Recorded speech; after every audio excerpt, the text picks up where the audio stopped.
I come from a place called Holgaitwa, White Springs. I remember in the big blue sky, red rocks towering like skyscrapers, the mountain in the distance that watched over us. At dawn, the sky revealed its new masterpiece, expressive and alive in colors. My grandparents lived at the bottom of the hill. From above, I watched their quiet discipline tending to their sheep. I remember the silhouette of my grandmother walking, flowing skirt and a headscarf tied. My grandfather on his horseback, or sometimes his truck, both with the same purpose, to support and love my grandmother. Inside, a soothing heartbeat thump fills the room. Thump, thump, thump. The sound of mother's loom. I watched her strength woven into every strand. She moved with devotion for the love of her family. She devoted hours, days, and seasons. She gave her love, her energy, her prayers. In our way, a weaving is never just a cloth. Hayin be daholon, it holds prayer. Sodazin be daholon, it holds medicine. Sin be datit up, you can hear prayers.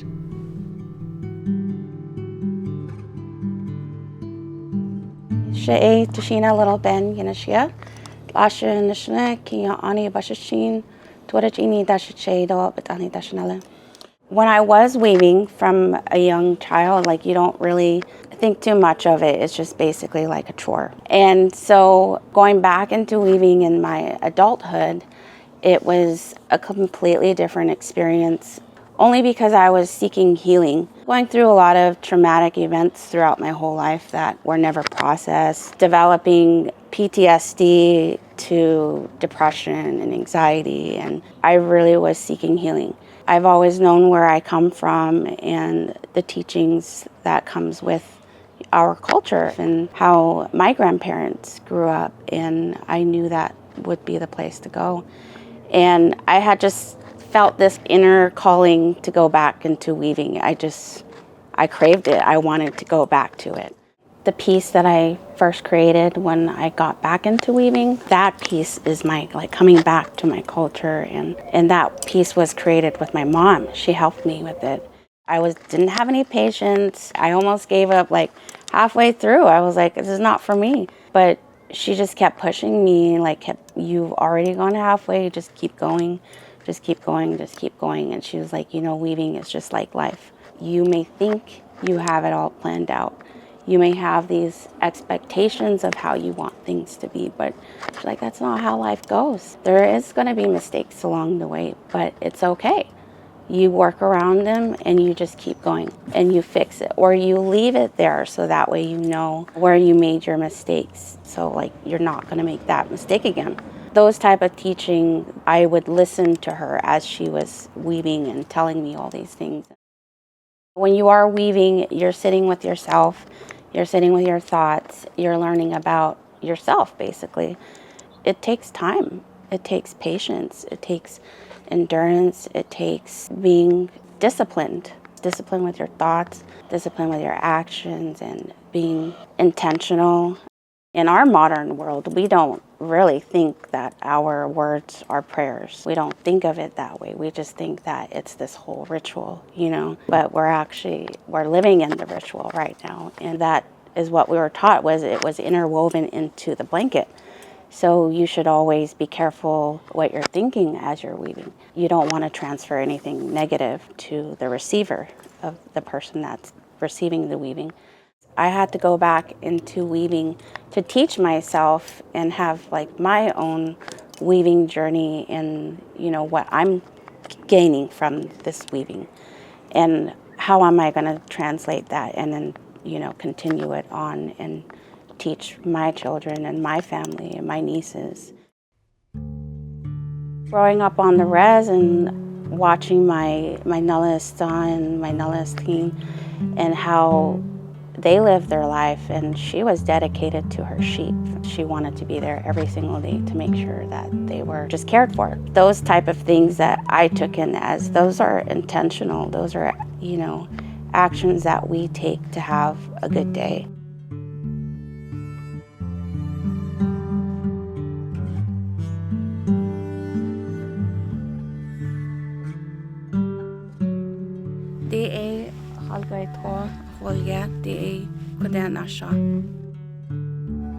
On my free time, I would just spend my time out here, just exploring and basically climbing the rocks and just enjoying the outdoors and being a kid.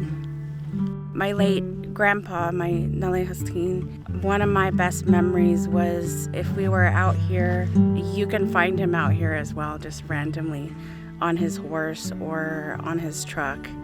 The same with my grandmother, whether it is herding sheep or hauling water or even looking for the sheep, but they were, always out to where we could see them in the distance.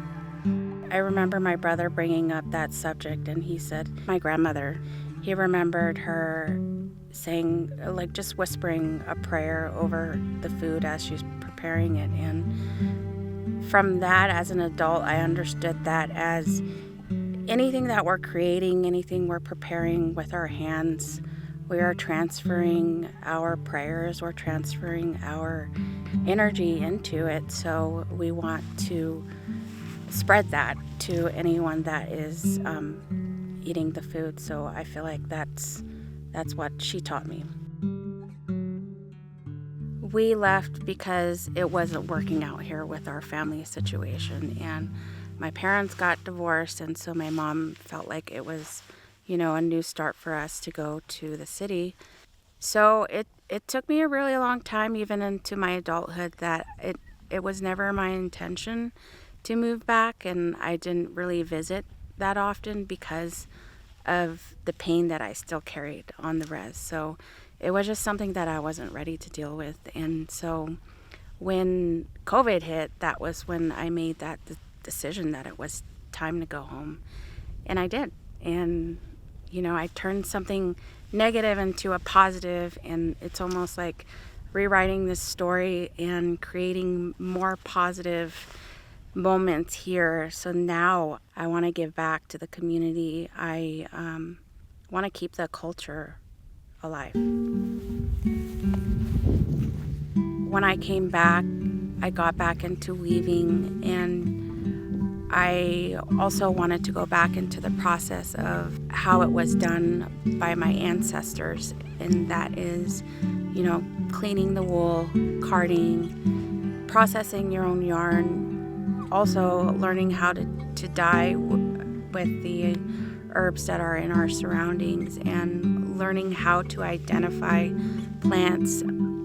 Also, throughout that whole process has connected me back to the land, and I feel more connected now to the surroundings, and also understanding what it means to say your prayers, and also the language and how important that is, because I feel like, my ancestors' presence it's still here, and they're listening and they're watching.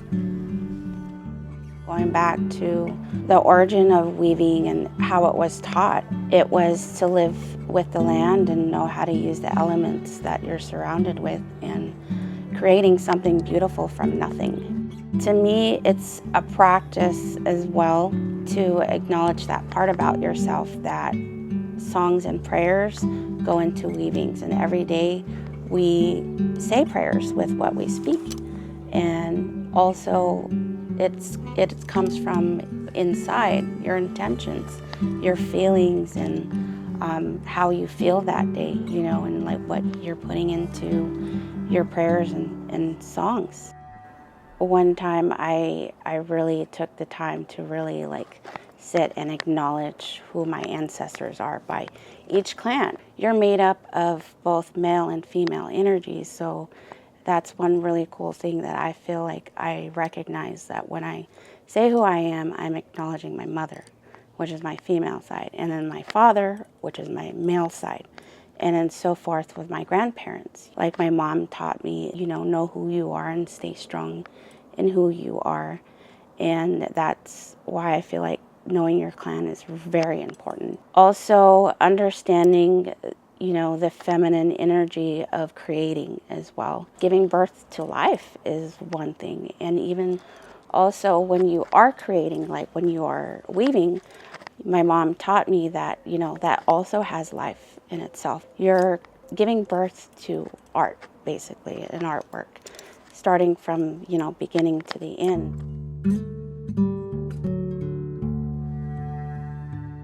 In my demonstrations, I do like to elaborate the different stages of weaving and how it started out as a spiritual practice and how my ancestors were weaving and how it transformed into commodity and it was commercialized by trading posts. And then now we come to this era, which I'm living in, is to live in this modern world but still have this memory or these ancestral teachings that still live within us. And it's hard to balance, and it's almost like you're having one foot in each world at all times, and you kind of, to me, it feels like it's always this pull back and forth. And I'm just learning how to integrate all of that, and it seems like